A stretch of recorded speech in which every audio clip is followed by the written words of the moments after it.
नमस्कार मित्रों, मैं आपका मित्र दीपक तनेजा आप सभी का स्वागत करता हूं आपके सबसे लोकप्रिय चैनल गुरगाल चक्रा में। मित्रों, आज हम आदरणीय उत्तरा दीदी के साथ अपनी वर्तमान सीरीज में एक और बढ़िया भाव को लेकर चर्चा करने वाले हैं, अर्थात एकादश भाव, जो हमारी इच्छा पूर्ति का भाव है। हमारे जीवन से संबंधित बड़ी सारी जो हमारी ख्वाहिशें होती हैं, इच्छाएं होती हैं, उनको पूर्ति करने का भाव है। तो उसके विषय में वो आदरणीय उत्तरा दीदी आज हमें बता रही है। मैं आप सभी के सहयोग से उनका स्वागत करता हूँ। नमस्कार दीदी, आपका स्वागत है। नमस्कार। दिवाली क्योंकि आने वाली है, उसके अवसर पर आप सभी को शुभकामनाएं। और दिवाली में मनोकामना पूर्ति को विशेष महत्व माना दिया गया है, तो इसी संदर्भ में हमने एकादश भाव को इस बार लिया है, ताकि हम एकादश भाव से ये जान सकें कि हमारी इच्छाएं, हमारी कामनाएं, हमारी मनोकामनाएं किस प्रकार पूरी होती हैं, या क्या क्या पूरी हो सकती हैं, क्या क्या नहीं हो सकती हैं। और इसके लिए एकादश भाव प्रमुख रूप से जिम्मेदार रहता है। इसको हम लाभ स्थान, आय स्थान, किसी भी तरह का नाम दे सकते हैं। मनोकामना पूर्ति का स्थान, ये भी सारे इसके नाम बहुत सारे हैं। सिद्धि पूर्ति का स्थान, ये सब है। और पूर्वी और पश्चिमी जो दोनों देश हैं हमारा देश भी और पश्चिमी देश भी, इसको मित्रों का भाव भी मानते हैं, दोस्तों का, मित्रों का।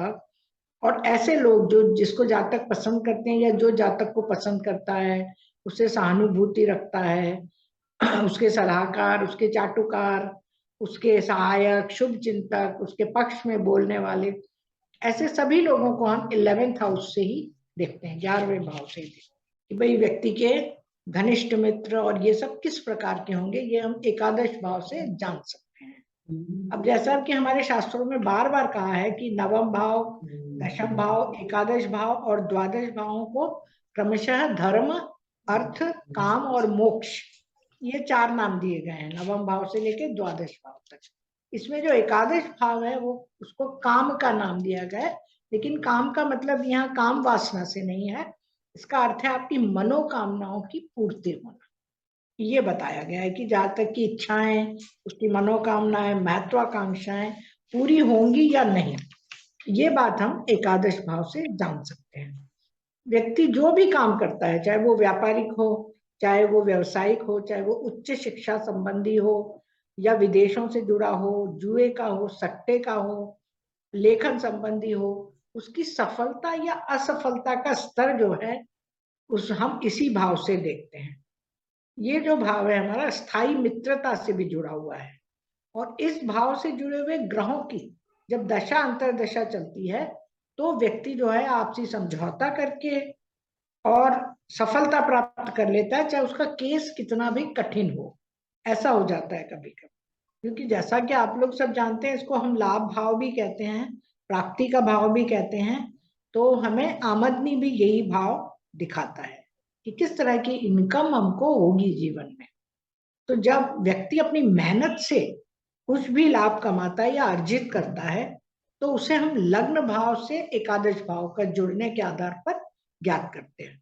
जब व्यक्ति कुछ पैसा इकट्ठा करके बचाता है और उसे लाभ में कन्वर्ट करना चाहता है, तो धन भाव से देखते हैं। इसी प्रकार जब व्यक्ति लेखन कार्य से, एजेंसी से, छोटी छोटी यात्राओं से, या छोटे भाइयों की कमाई से, ये सब यदि अर्निंग करता है किसी भी तरह की, तो वो तृतीय भाव और एकादश भाव का जुड़ना मानकर हम उसको इस तरह से देखते हैं। यदि व्यक्ति प्रॉपर्टी से, जमीन जायदाद से, शिक्षा से या माता से किसी भी तरह की आमदनी प्राप्त करता है, तो वो चतुर्थ भाव से देखी जाती है। इसी प्रकार पंचम भाव जो है, जो हमारी संतान के द्वारा हम प्राप्त करते हैं, या जुए, सट्टे, खेल कूद, लॉटरी, आमोद प्रमोद के साधनों जो भी द्वारा जो भी हमारी इनकम होती है, वो हम पंचम भाव से देखते हैं। इसके अतिरिक्त डांस, ड्रामा, गीत, संगीत, नाटक, इन सब से भी जो आमदनी होगी, वो पंचम भाव से देखी जाएगी। छठा भाव जो है वो नौकरी का है। नौकरी से आमदनी हुई, पालतू जानवरों से, पशु पक्षियों से आमदनी हुई, या हम किसी से उधार लेते हैं, वो भी हमारी इनकम हुई, वो हम छठे भाव से देखते हैं। सातवें भाव से पति या पत्नी की आमदनी, या फिर पार्टनरशिप की आमदनी देखी जाती है, या मुकदमे से में लाभ हो जाता है तो वो मतलब हमारे को इनकम होती है, वो हम सप्तम भाव से। अष्टम भाव से हम इंश्योरेंस, प्रोविडेंट फंड, वसीयत, पैतृक संपत्ति, ये सारी आय जो है, इनके द्वारा जो आय होती है वो हम अष्टम भाव से देखते हैं।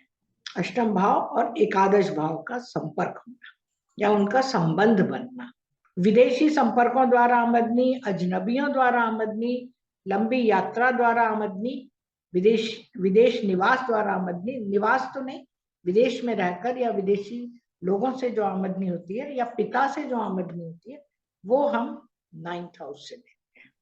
इसके अतिरिक्त कोई खोज या कोई रिसर्च करता है व्यक्ति, उससे जो इनकम उसको होती है वो भी नवम भाव से ही देखी जाती है।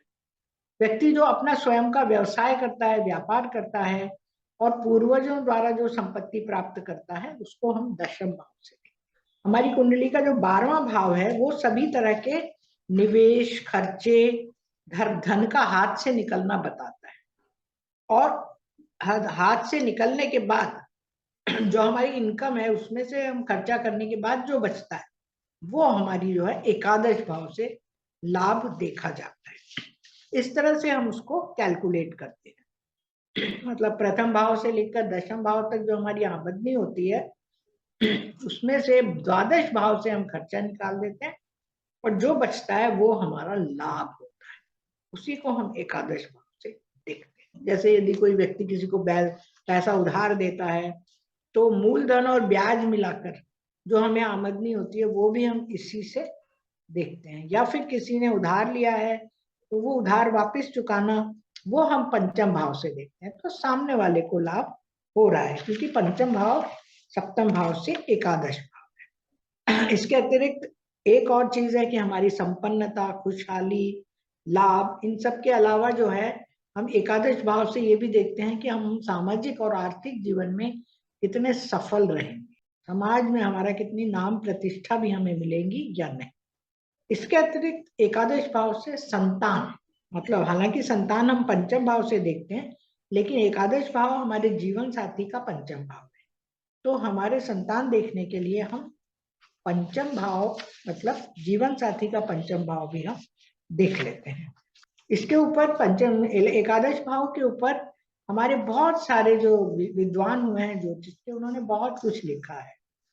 अनेक व्यक्तियों ने, जैसे भट्टोत्पल हैं, ये कालामृत के लेखक कालिदास हैं, इन सब ने, कई लोगों ने उनको हमारे बाधक भाव के बारे में भी वर्णित किया है, लाभ भाव, क्योंकि चर लग्न वाले जातकों के लिए ये बाधक भाव भी है। बाधक भाव का अर्थ यहाँ हमें उसके शाब्दिक अर्थ को नहीं लेना चाहिए कि हर काम में बाधा पहुंचाएगा, नहीं, वो केवल स्वास्थ्य विषयक समस्याओं में हम स्वस्थ नहीं रह पाते जब हमारा बाधक भाव ऑपरेट होता है, ऐसा हमें मानकर चलना चाहिए। अब हम आ जाते हैं कि इस भाव में स्थित जो विभिन्न ग्रह हैं वो हमें किस प्रकार के फल देते हैं। तो हमने देखा कि हमारे एकादश भाव से हम कितनी तरह की चीजें देखते हैं, जबकि हमारे कुछ शास्त्रों में त्रिषडाय मानकर इसको वर्जित कर दिया गया है। तीसरा, छठा और 11वां भाव बहुत बेकार भाव होते हैं, ऐसा माना गया है।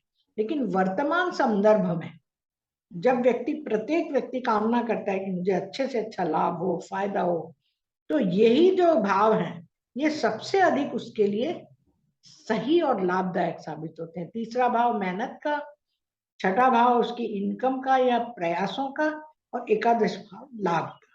तो हम एकादश भाव को खराब नहीं ठहरा सकते, बल्कि विभिन्न, हमारे शास्त्रों में यह भी कहा गया है कि एकादश भाव में सभी ग्रह अच्छा फल देते हैं, विभिन्न ग्रह। बस हमें एक चीज अवश्य देखनी चाहिए कि वो ग्रह जो है जब 11th हाउस में बैठे हैं तो किन किन नक्षत्रों में बैठे हैं, और उन नक्षत्र स्वामी हमारी कुंडली में किन किन भावों के स्वामी हैं, उन्हीं के हिसाब से वो हमें लाभ प्रदान करते हैं या मनोकामना पूर्ति हमें देने का अवसर देते हैं। अब हम देख लेते हैं सूर्य।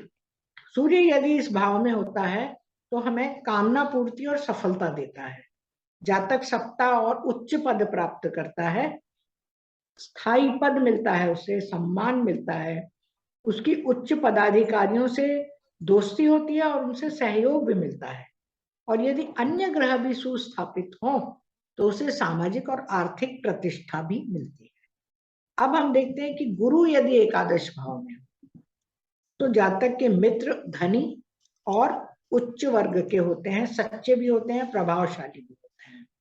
इसके अतिरिक्त उसकी मित्रता भी जो है सामाजिक सफलता और लोकप्रियता का द्योतक होती है, उसको सामाजिक सफलता मिलती है।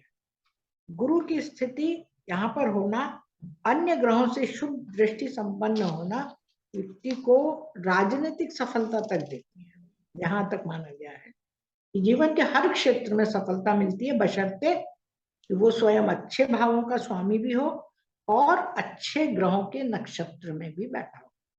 हाँ, यदि गुरु यहाँ पापग्रस्त होता है, एक चीज का ध्यान रखना चाहिए, शुभ ग्रह है लेकिन यदि वो पापग्रस्त होता है तो व्यक्ति के जो मित्र होते हैं वो उसकी सहायता तो करना चाहते हैं, लेकिन उनमें वो योग्यता ही नहीं होती है कि वो सहायता कर सके, या फिर वो अपने स्वार्थ साधते रहते हैं, मतलबी होते हैं। इस टाइप के मित्र बताए गए हैं। अब बुध यदि एकादश भाव में स्थित होता है तो व्यक्ति का परिचय क्षेत्र जो है पढ़े लिखे लोगों से होता है, जो वैज्ञानिक दृष्टिकोण के होते हैं, सूझबूझ वाले होते हैं। किंतु बुध को दोनों तरह से बताया गया है कि ये मूक ग्रह भी है और वाचाल ग्रह भी है। तो यदि ये शुभ दृष्टि संपन्न होता है तो अपने जो विचारों को अभी स्वतंत्रता पूर्वक अभिव्यक्त कर पाता है, लेकिन अगर ये अशुभ ग्रहों से दृष्टि संबंध बनाता है तो जो है कुछ इसके जो सहयोगी या घनिष्ठ मित्र हैं किसी प्रकार का सहयोग नहीं कर पाते या वो प्रदर्शित ही नहीं कर पाते हैं अपनी घनिष्ठता या अपना स्वार्थ। इस तरह का होता है, क्योंकि दोनों तरह के रिजल्ट बुध की यहाँ स्थिति हमें प्रदान करती है। किस नक्षत्र में है वो हमें अवश्य देखना चाहिए, किस भाव का स्वामी होकर वो वहां बैठा है ये भी हमें देख लेना चाहिए। अब हम आते हैं चंद्रमा पर। एकादश भाव में यदि चंद्रमा स्थित है और शुभ दृष्टि संपन्न है तो जातक के मित्रों की संख्या बहुत ज्यादा होती है, काफी अधिक, क्योंकि उसका चंद्रमा का चंचलता भी उसका नेचर है और मिलता रहता है वो, और विशेष रूप से स्त्री मित्रों की, क्योंकि चंद्रमा स्त्री ग्रह माना गया है। और व्यक्ति जो है महिलाओं में लोकप्रिय रहता है, सामाजिक जीवन में सफल रहता है। परिवर्तनशील होने के कारण वैसे उसके स्थायी मित्र कम ही होते हैं, उसके मित्र भी बदलते रहते हैं, लगाव भी बदलता रहता है, लेकिन स्थिर राशि में यदि चंद्रमा वहां पर है तो फिर मित्रता जो है स्थायी रहती है, अन्यथा नहीं। हाँ, यदि चंद्रमा पापग्रस्त होता है तो व्यक्ति जो है उसके मित्रगण जो है स्वार्थवश तो आगे बढ़ते हैं, दोस्ती करते हैं, लेकिन जब उनका स्वार्थ निकल जाता है तो वो मित्रता से कन्नी काट लेते हैं या चले जाते हैं। चंद्रमा स्वार्थवश जो दोस्ती है। अब शनि को हम देख लेते हैं।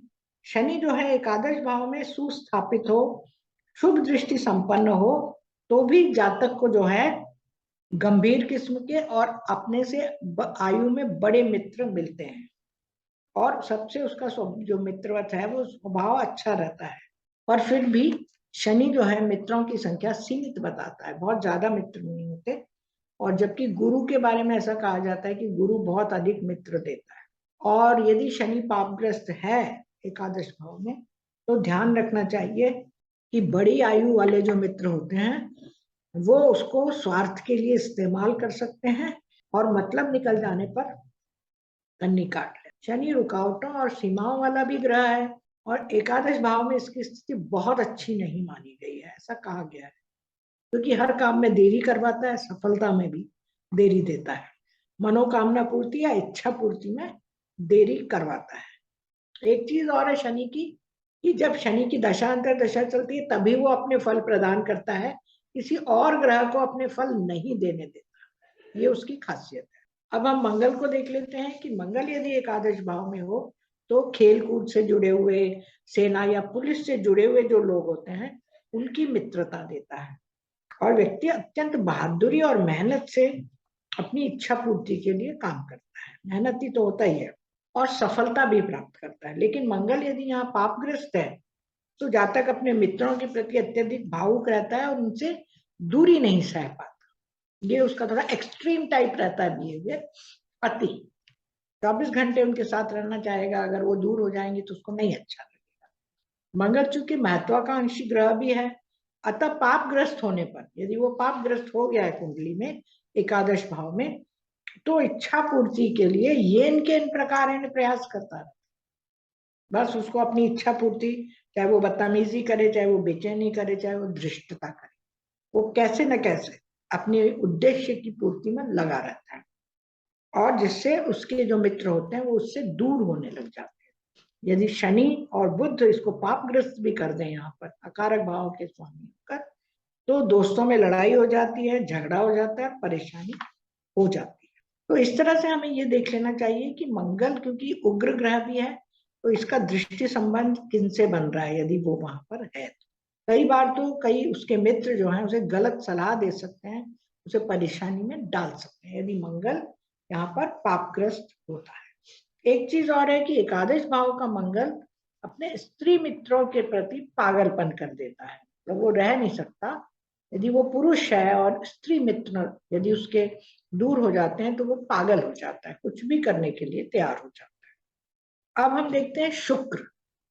शुक्र यदि एकादश भाव में सुस्थापित है, सुदृष्ट है, तो विपरीत लिंगी से बहुत दोस्ती देता है, हमेशा तत्पर रहते हैं वो दोस्ती करने के लिए, और उनसे सहायता भी उनको बहुत मिलती है। कलाकार जो हैं वो उनके दोस्त होते हैं, मित्रगण और घनिष्ठ मित्र आर्टिस्टिक होते हैं, मानवीय गुणों से भरे रहते हैं, और अपने वैवाहिक जीवन में भी व्यक्ति सफल माना गया है यदि एकादश भाव में शुक्र है, तो कोई परेशानी नहीं है। वो सामाजिक ग्रह भी है शुक्र खुद, तो व्यक्ति जो है सामाजिक क्रियाकलापों में भी संलग्न रहता है, उनसे जुड़ा रहता है, उसमें सफल रहता है। हाँ, यदि शुक्र पापग्रस्त है तो व्यक्ति के जो मित्र होते हैं वो स्वार्थी होते हैं, सेल्फिश होते हैं, कोई अपना उद्देश्य पूरा होने के बाद छोड़ देते हैं। अब एकादश भाव में यदि हर्षल होता है यूरेनस, तो है कि अचानक अजनबी लोग मित्र बनते हैं, और ऐसी मित्रता जो है यादगार भी साबित होती है, अचानक से बन जाते हैं, और लाइफ लास्टिंग, लॉन्ग लास्टिंग मित्रता होती है, और सबसे प्रकार से जुड़ जाता है, कुछ मौलिक प्रवृत्तियों से जुड़कर, ओरिजिनल थॉट्स वाले व्यक्तियों से जुड़कर, कलात्मक रुझान वाले से जुड़कर, या शोध प्रबंध करता हूं तो नई नई खोज करना चाहते, उनसे जुड़कर वो बहुत ही अत्यधिक लाभ प्राप्त करता है। क्योंकि हर्षल धीरे धीरे आगे बढ़ता है, इसलिए व्यक्ति की आशाएं और उम्मीदें भी आगे बढ़ती रहती हैं, वो उनको छोड़ नहीं पाता, और उसकी इच्छाएं और अभिलाषाएं भी अजीब अजीब तरह की होती है थोड़ी सी। अगर वो पापग्रस्त हुआ ना, हर्षल तो बहुत बुरा हाल होता है, उसके मित्र अचानक उसे बहुत बुरी तरह धोखा दे सकते। अब नेपच्यून यदि यहाँ पर है और सुदृष्टि संपन्न है, तो व्यक्ति को उच्च कोटि का आत्मिक ज्ञान, स्पिरिचुअल नॉलेज, वो उसको प्राप्त होती है, और व्यक्ति ऐसे ही लोगों की तरफ आकर्षित भी होता है जिनकी स्पिरिचुअल नॉलेज बहुत बढ़ी चढ़ी होती है। ऐसे लोग जो है व्यक्ति की मनोकामना पूर्ति में सहायक सिद्ध होते हैं।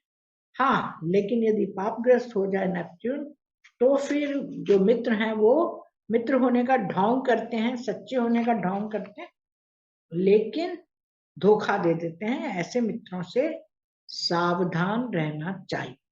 तो इस प्रकार हम कह सकते हैं कि विभिन्न ग्रह जो हैं विभिन्न भावों के स्वामी होकर किस प्रकार एकादश भाव में आते हैं और किस तरह के फल हमें प्रदान करते हैं। उसके लिए हमें उनके स्वामित्व की, किस नक्षत्र में है और किस ग्रह की दशा चल रही है, अंतरदशा चल रही है, इन सब बातों का ध्यान रखते हुए इसका फलित करने का प्रयास करना चाहिए। आपने वीडियो को देखा, सुना, इसके लिए बहुत बहुत बहुत बढ़िया, बहुत विस्तृत, बहुत ही सटीक और पूरी जानकारी आपने दिया। ये बहुत अच्छा वीडियो है, ये सभी के लिए लाभदायक वीडियो। मैं सभी से आग्रह करूंगा इस वीडियो को एक-एक शब्द को पुनः-पुनः सुनें। और आदरणीय उत्तरा दीदी का मोबाइल नंबर और ईमेल एड्रेस यहाँ दिया हुआ है। दीदी शिक्षा एवं कंसल्टेंसी दोनों सर्विसेज देती हैं। आप में से किसी को भी शिक्षा या कंसल्टेंसी संबंधित कोई जानकारी प्राप्त करनी हो, सर्विसेज से लेनी हो, तो आप उनको डायरेक्टली अप्रोच कर सकते हैं। इसी के साथ एक बहुत बहुत बढ़िया वीडियो के लिए हृदय से धन्यवाद। नमस्कार।